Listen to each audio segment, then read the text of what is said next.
Така, и за целта на цялата тази презентация съм избрал да ви покажа това. Може би всички от вас го знаят, как се настроя монтировки, баланси и така нататък. И всичките тия програми, които са ви известни, Апата, Индиго, Нина и така нататък, аз работя с ACR. По-ми е удобно, не че другите са лоши, но всичко съм сложил, нагласил съм, всичко ми е на стойката. И за целта на презентацията ще заснема и съм почнал. Тази вечер е много хубаво времето да довърша. Съм започнал М16. И може така да ви покажа, ако се вижда. Горе-долу. Не знам колко се вижда. И...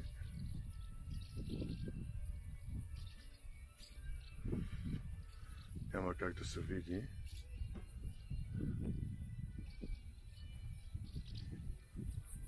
Ето, да, вижда се. Това е единичен кадър. Единичен кадър Хаш Алфа. Планирам да са около 60-70 по 180 секунди. Приблизително толкова в кислород и приблизително толкова в S2. Или ще правим цветова схема СХО. Така. Долу по оборудването няма какво да ви показвам. Единственото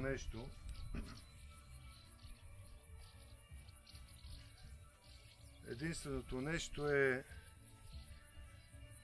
камерата е моно, колело с филтри, 8 позиционно колело,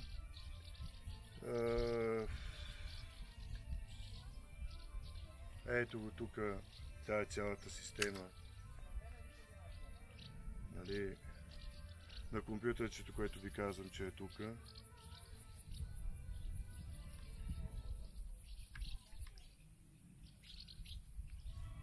И тая цялата работа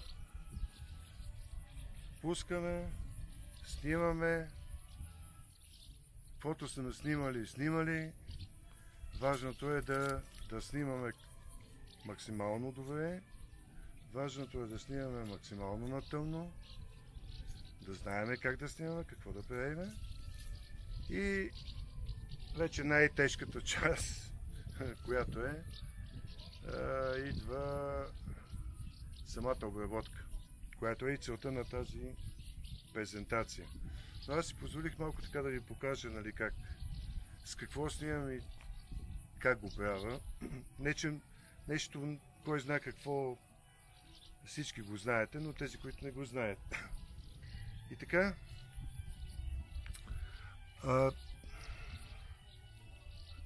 това е, приятели.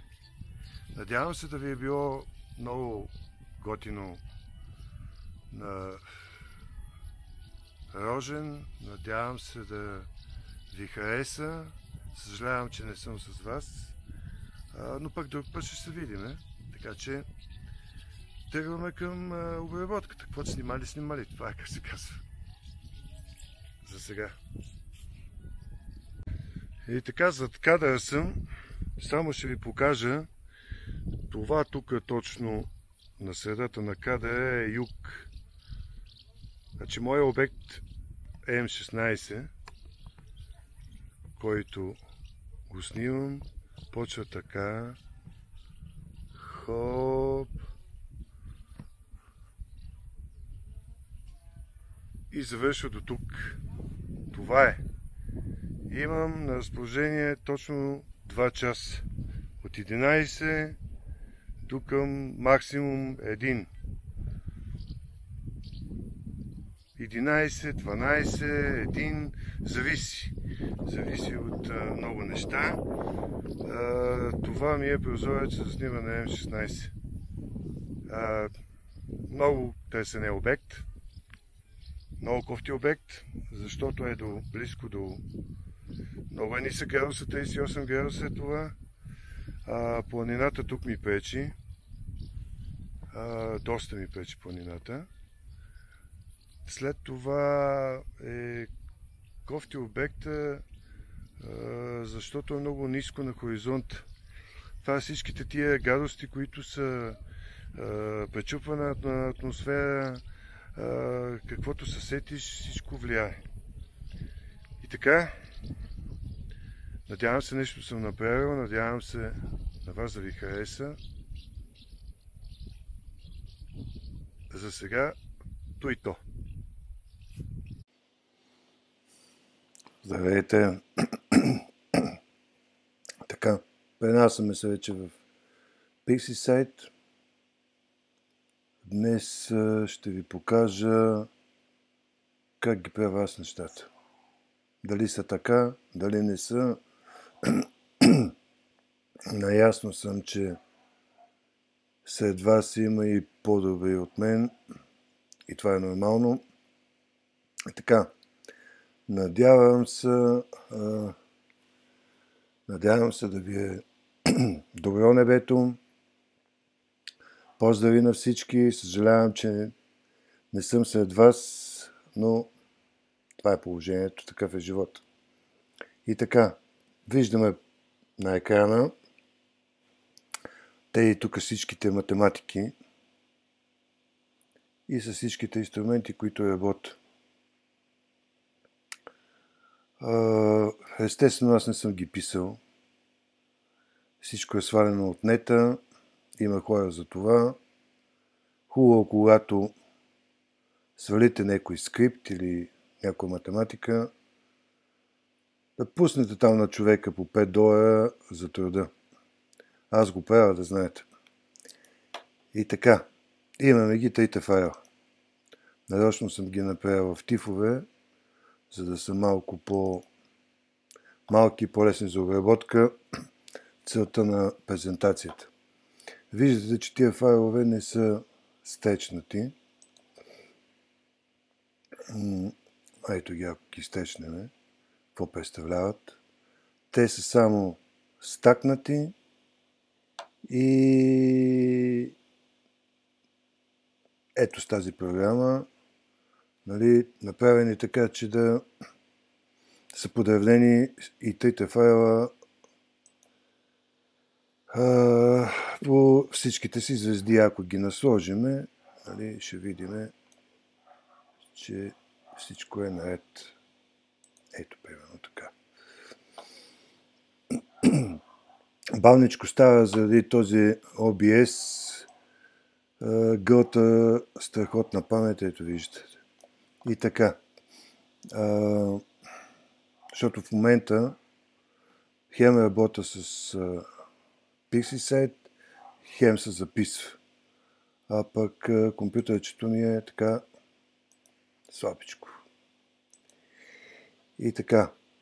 Защо не са файловете стечнати? Зависи от обект. По някой път ги стечвам и след това ги миксна. По някой път така. Този път съм избрал този метод. Така, знаете, че нека да ги стечнем първо, т.е. да ги микснем. Има тук един скрипт. С него си миксвам всичките неща. Така. Миксваме ги. Виждаме, че там, където е червеното, е S2, там, където е зеленото, ще бъде H алфа и синьото си е кислорода.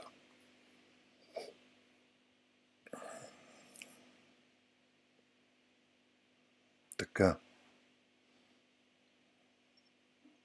Малко да го поизмисли. Иначе по традиционния начин става по-бързо, но съм видял, че този начин на смесване е по-добър от традиционния. Затова и той е микс. И той е скрипт. Така. Вече трябва да е смесено. И едно превю на стреча.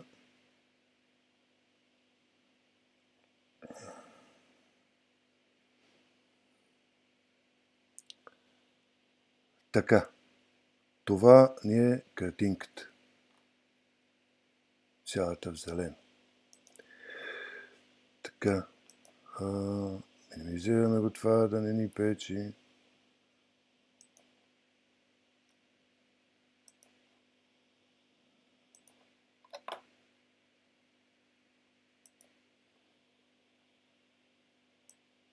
Така. И сега ще идва момента за стреч на цялата картинка. Също ползвам скрипт за тая работа, не по традиционния начин.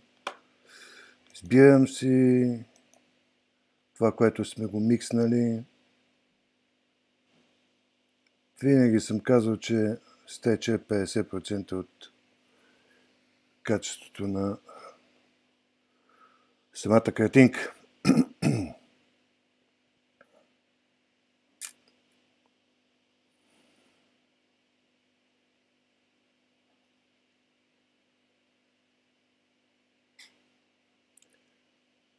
Така. Заредили сме вече в скрипта и можем вече да го стречнем.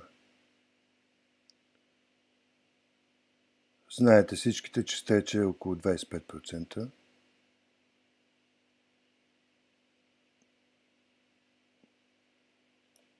Сега какво виждаме тук? Това се появи на превюто. Виждаме и трите цвята, че са почти така един до друг. Не са разпиляни от ляво или от десно.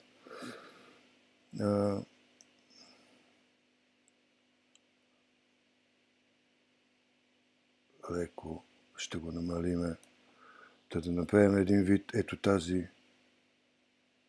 тази част от характеристиката по-изправена. Сега това не е, така да се каже, 100% стреч. Винаги стречвам по-малко, за да мога после да напъна и цветове, и яркост и така нататък. Така. Не е идеално, но за това, което за презентацията е перфектно. Така. И с това стреча сме го завършили. Лесно става. За това ги ползвам тези скриптове, защото ми е по-лесно. Ако го правя по традиционния начин, няма да свършим скоро. Така.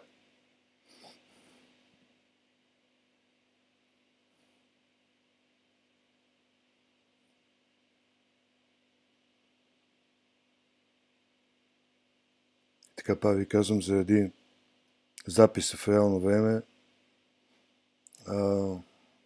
нещата са доста бавни.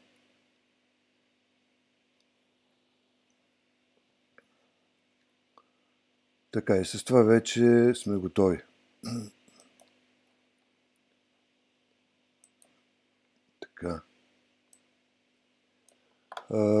Виждаме колко е зелено. Това зеленото фактически е водорода. Така, както ви казах преди. Сега цялата тази работа, много хора, примерно, я харесват. Много хора не я харесват, защото шарани и така нататък, само да го обърнем на 180 градуса, както сме свикнали да го виждаме. изображението. Така, ето го. И малко зум, ето това е. Съвсем прилична картинка. Така, това също съм го извадил от една презентация. Виждате, на местото на червеното е S2, на местото на зеленото е H-алфа и кислорода на местото на синьото. Това е при смесване с ХО система, или защо са го кръстили палета на Хъбъл, идея нямам. Така, и сега това зеленото, ако го махнем по традиционния начин, с S и NR, ако го махнем, какво става?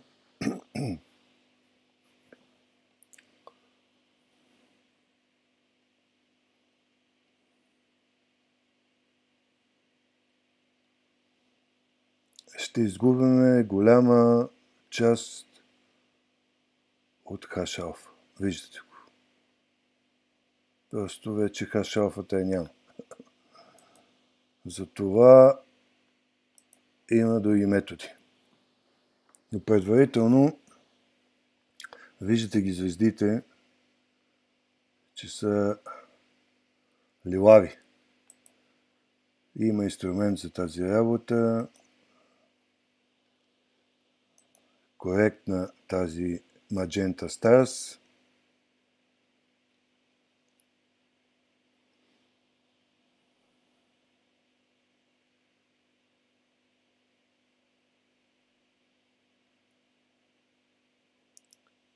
И нещата си дойдоха на мястото. Така. Сега какво правим по-нататъка? Сега да ви покажа, че това не е 100% стеч.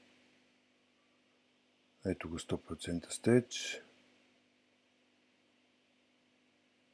Така.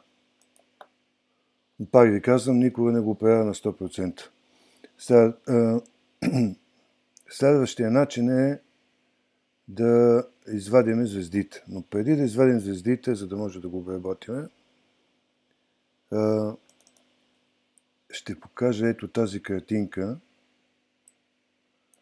Това е начина на снимане на тези вечери, там 7-8 вечери. Виждате разминаването тук на H-алфата спрямо, т.е. базата е H-алфа, след това е кислорода и S2. Виждате как е снимано. И докато вадиме звездите, това ще продължи малко повече, пак ще извадим звездите с ето тези три платени инструмента StarX терминатор. Какво правим с него? Вадим звездите и един вид правим два файла. Този, който е без звезди, и единия файл е само с звездите. Така, и докато се махат, поне ви казвам, че се записва в реално време, ще поговорим малко за начина ми на снимане на тая цялата система, която имам. И така, най-важното нещо е да имаме видимост, все пак. Да няма облаци и така нататък, така всеки го знае, вие го знаете. Най-важното нещо е да сме засеверили възможно най-добре. Защото ако не сме засеверили, ако не сме нивелирали цялата установка, цялата тринога и така нататък, ако снимаме няколко вечери подред, както аз, винаги ще има грешка, винаги ще има отклонение и вместо файловете да са ни примерно така, всеки следващ ще да е по някакъв начин извъртян, ако се вижда. Няма да са всичките при стака точно един също друг. Винаги ще има някакво извъртане. А като има някакво извъртане на всеки един файл, тогава ще се наложи да кропиме. И като кропиме, тази цялата история вече, ако е малко обектчето, нали, вътре на центъра, нали, може да си позволим този кроп, ама ако е като M16, няма как. И затова много е важно да сме засеверили както трябва. След това, независимо от това с каква програма ще снимате, значи SAP-ата, с Nina, с каквото и там да намерите, все ще стане и все ще може да снимате това, което искате. Сега за цялата тази работа аз ползвам ACS, защото ми е по-сгодно ми е, по-ми е лесно. Цялата тази кутийка червената я слагам, видяли сте на предишното, нали, видео, сложена на телескопа, тя участва в цялата система и ми е по-лесно, съм с един таблет от разстояние и така снимам. Иначе там всичките неща, като апата, като Nina, като другите програми, се изисква, нали, лаптоп. И е неудобно, ако сме някъде на поляната, ако някъде няма ток, и така нататък. Предполагам навсякъде във всичките програми, понеже не съм снимал много с SAP-ата и с Nina,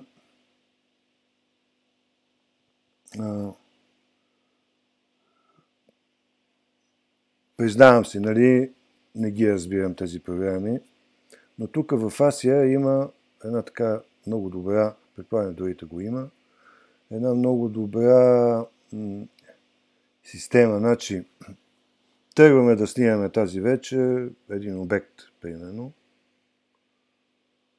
и почваме да снимаме от водорода.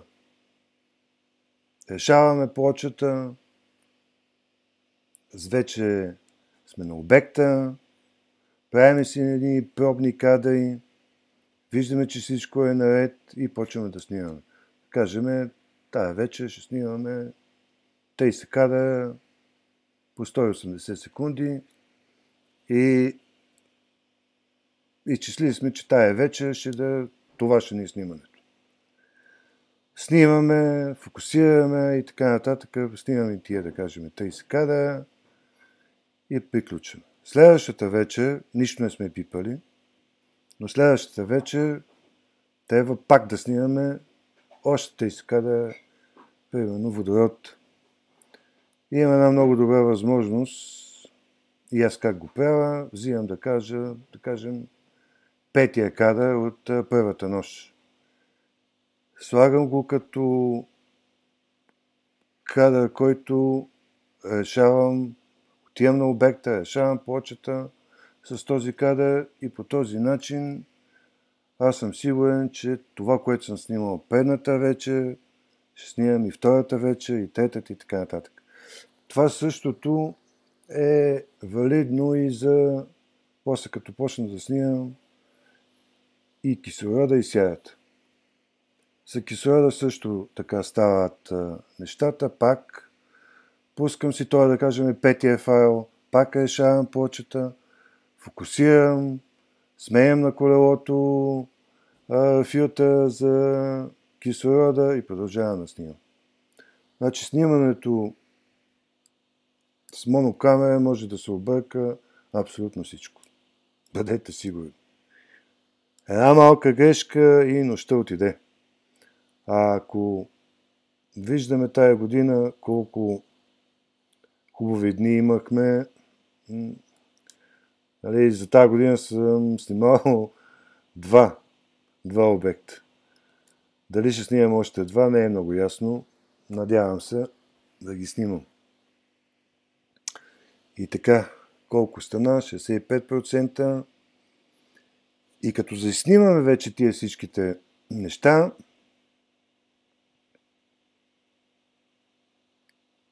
почваме да правим стакове. Стака се го правя също в PixieSite, водород, кислород и сяра.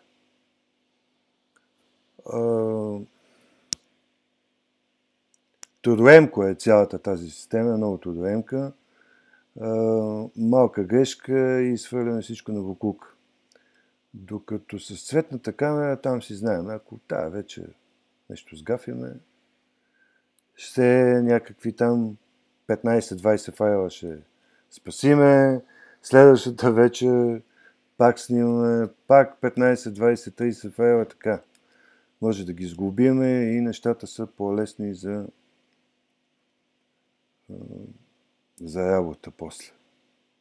Сега тук не става въпрос за обработка, дали монокамера е по-добре за обработка, по-трудоемко е, иначе нещата са същите. И с монокамера пак си цепа файла на 3, т.е. пак обработвам си червено, синьо, зелено и така нататък. Тъй, че за обработката не е толкова фрапиращо. Но пък нещата към монокамера са и по-скъпи. Виждате, че самата камера е по-скъпа. Имаме колело, имаме филтри. Аз ползвам едни така от най-ефтините филтри. Сега има и филтри за много пари. И като се обърнем назад и май монокамерата ще излезне по-ефтино от всичко друго. Така, има още малко. Значи ваденето на звездите принципно е много трудоемко, ползва се AI, т.е. изкуствен интелект. Сега колко е изкуствен, колко не е, пак не знам. Автора на тази програма твърди, че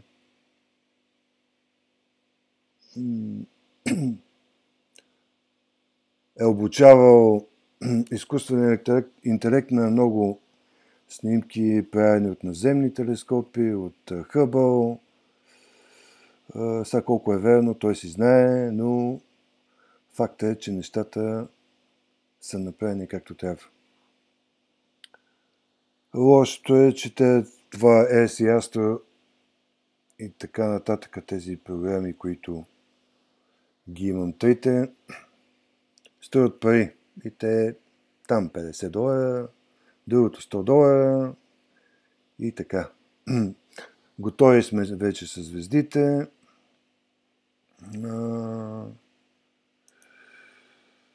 Ето ги, извадени вече тези хубави звездички. Колко са добре, колкото толкова. Така. Прибираме ги тук за по-късно. И сега виждаме всичко зелено. Трябва да изчезне този зелен цвят. Сега има два варианта. Даже три. Аз ще копираме това изображение. Един пик, че е направил една математика за махането на зеленото, но да не се махне цялата информация от хаш алфата.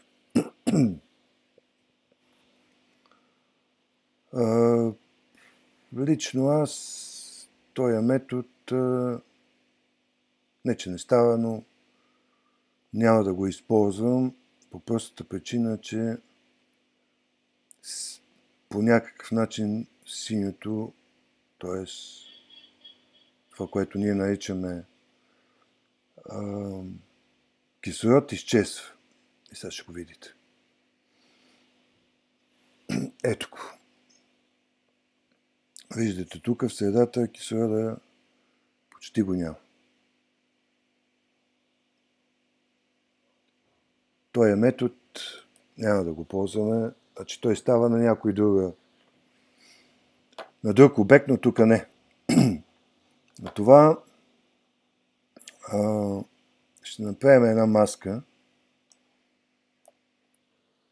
зелена маска, и ще го почнем по традиционния метод с промяна на цвета. Зеленото по някакъв начин да го направим жълто, кафяво, оранжево и така нататък, което да придобие така цвета на СХО схемата.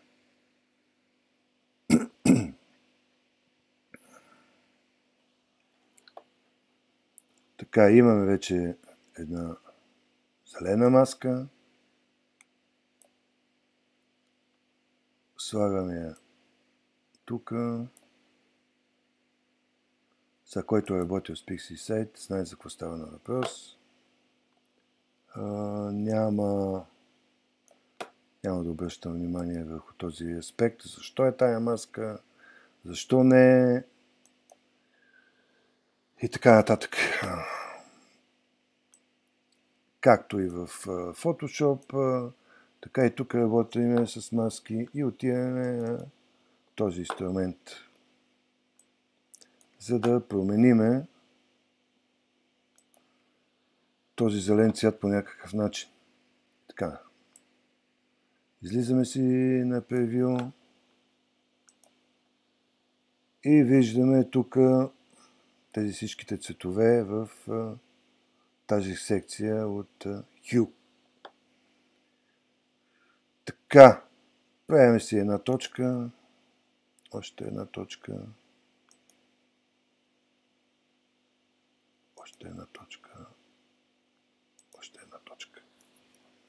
И се стремим това нещо зелено да стане друг цвят.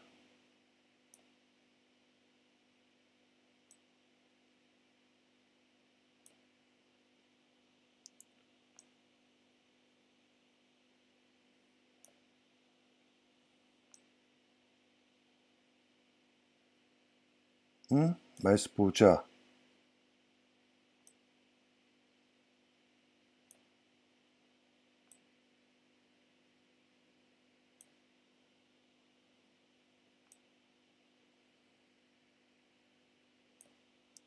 И така по този начин няма много да загубиме от цялата картинка.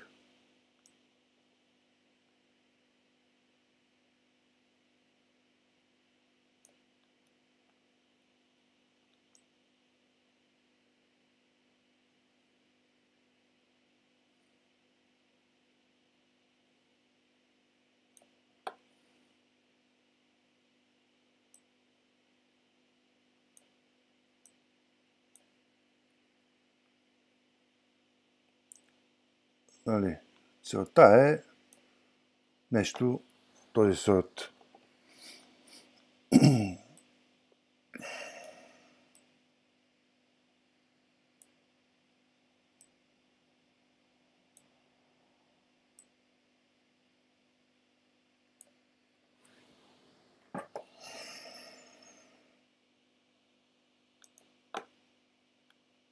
Се справихме по най-добрия начин.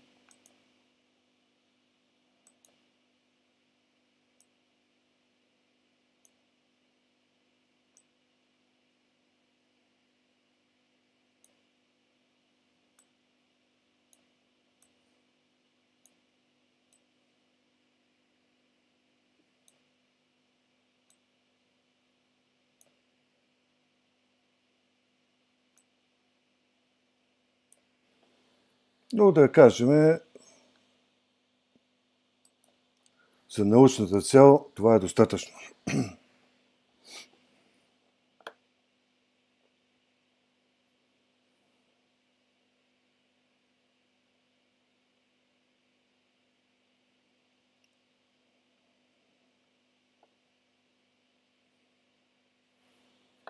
Така. Няма да го повтарям, въпреки че на превюто. Така.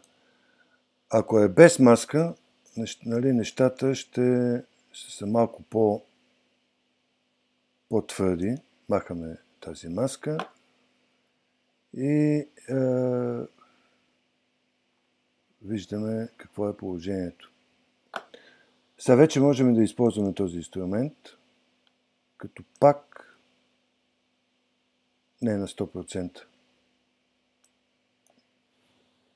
Защото все пак да се доближим по някакъв начин до оригиналната хъбърска палитра. Ако искаме да. Ако не искаме, нали, можем да си го правим както на нас ни е кеф. Така. И това е цялата работа. Сега тук имаме ли шум? Няма ли шум? Има малко шум. Можем да го изчистиме също. Така. И се доближаваме по някакъв начин до така една хубава картинка. Взимаме една маска жълта.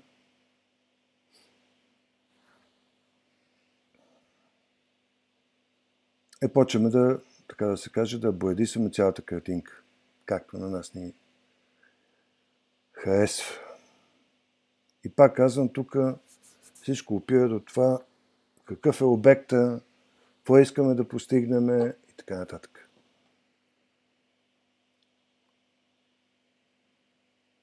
Така, ето ни вече една маска. Ще я боенаме малко, за да се преливат детайлите. Така и слагаме маската.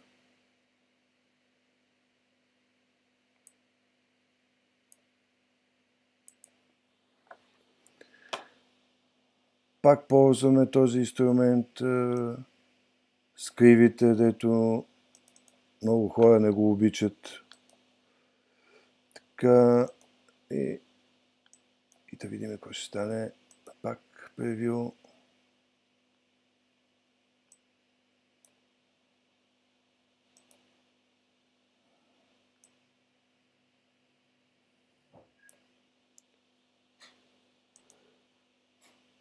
Така по този начин правим всичките тези видове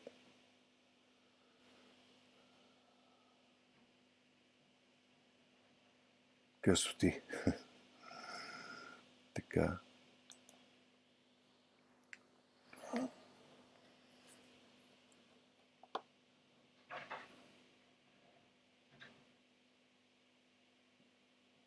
Направили сме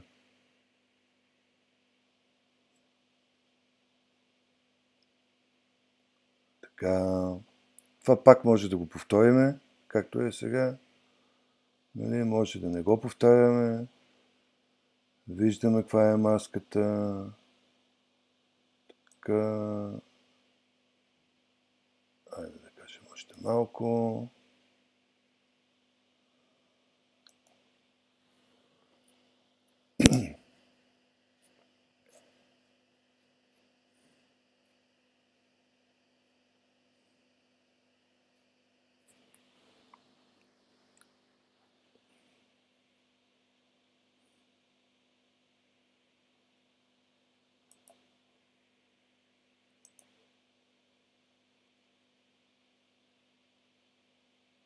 И вече картинката е перфектна.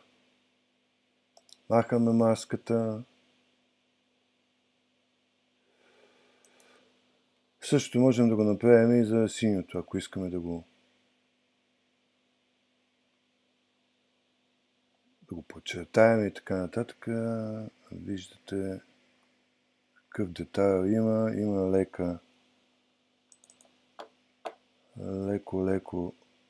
лек шум. Сега ще го изчистиме пак с Noise Exterminator.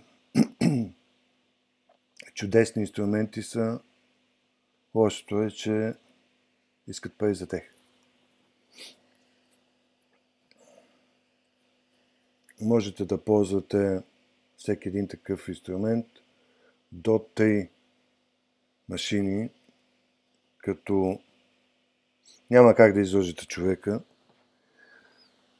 Всеко регистриране или всеки лиценз се смята и четвъртия компютър няма да иска да го лицензира. Така че, даже като си идете в акаунта, това, което сте купили, се вижда колко още пъти можете да... още колко машини можете да го пуснете. Така че, който го купи този инструмент, да предвиди, че са качали го на повече от 3 машини, на четвъртата няма да стане. Дори на една машина да е, ако преинсталирате, да кажем, Windows и ако преинсталирате Pixie сайт, ако каквото и да правите, до 3 пъти. След това няма. Сега винаги може човек да пише на автора, има си сайт, TSC Astro, винаги може да му пише, да обясни какъв е проблема и човек, ако прецени, че това, което му казвате е истина, може би ще разреши още един лиценз. Иначе, още пари.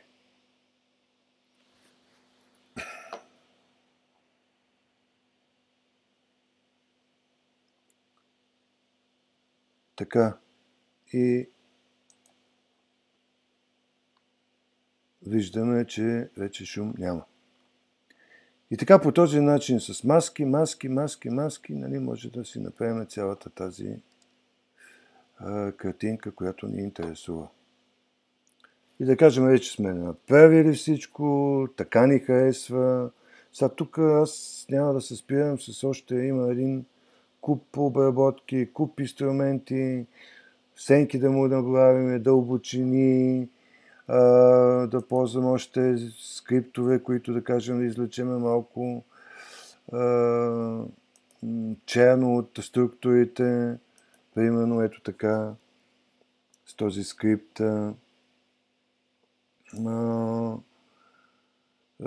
да го така понагласиме както ние си искаме. И това ще отнеме доста време. Не си мислете, че една снимка се обработва за 15 минути. Не става. Бързо се обработва с тези така математики, тук инструменти, които са купени, досложени и така нататък. Те и затова са тук.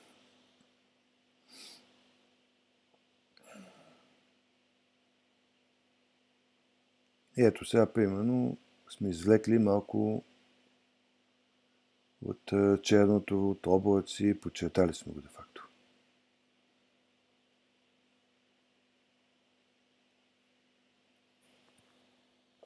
И сега идва момента, ако вече всичко сме го направили както искаме, идва момента, в който трябва да върнем звездите. Сега преди да се създадат тези скрипт, който ще ви покажа, беше много търсене за да добавя да върна звездите. Не, че не можеш. Връщах ги без проблем. но те излизаха бледи, там където е синьото почти не се виждаха и така нататък. Сега вече направиха хората доста еволюция. Ето виждате как веднага това черно се появи. Ето го. Сега тук виждате, че нито съм ползвал Blur, Exterminator, нищичко. Това, което е натурално. И тези звезди сега трябва да ги пуснем пак обратно тук. Така. Затова има също скрипт, който се казва Screen Stars. Доста новичък е. Значи автора, който е бил Блахъм и неговия колега Майк. От Бил Блахъм съм взел много от тези математики. Човека казва, ако ми помогнете с $5, много ви благодаря. Заслужава повече. Избираме си картинката без звездите. В случая е тази. Ето е тук. Избираме си и картинката с звездите. Нека да го измислим. Така и ето картинката с звездите.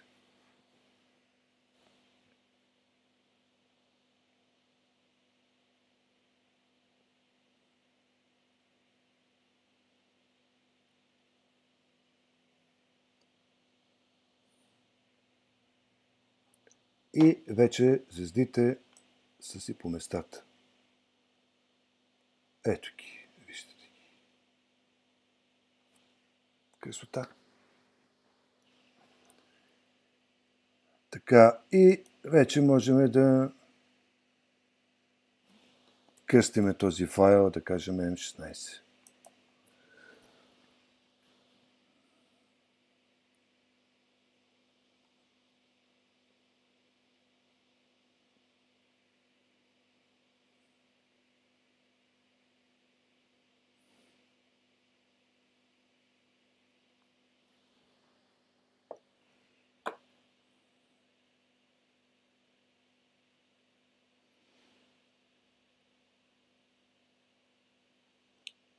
Това е първа версия. Човека работи по следваща версия.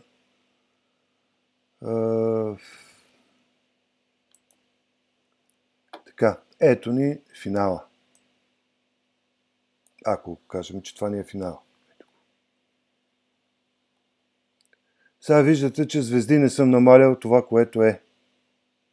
Това е теснолентовото снимане. И това е, приятели. Надявам се, че ви е било интересно. Надявам се, че времето ви е хубаво. Надявам се някой път да бъда сред вас. И така, до чуване, довиждане.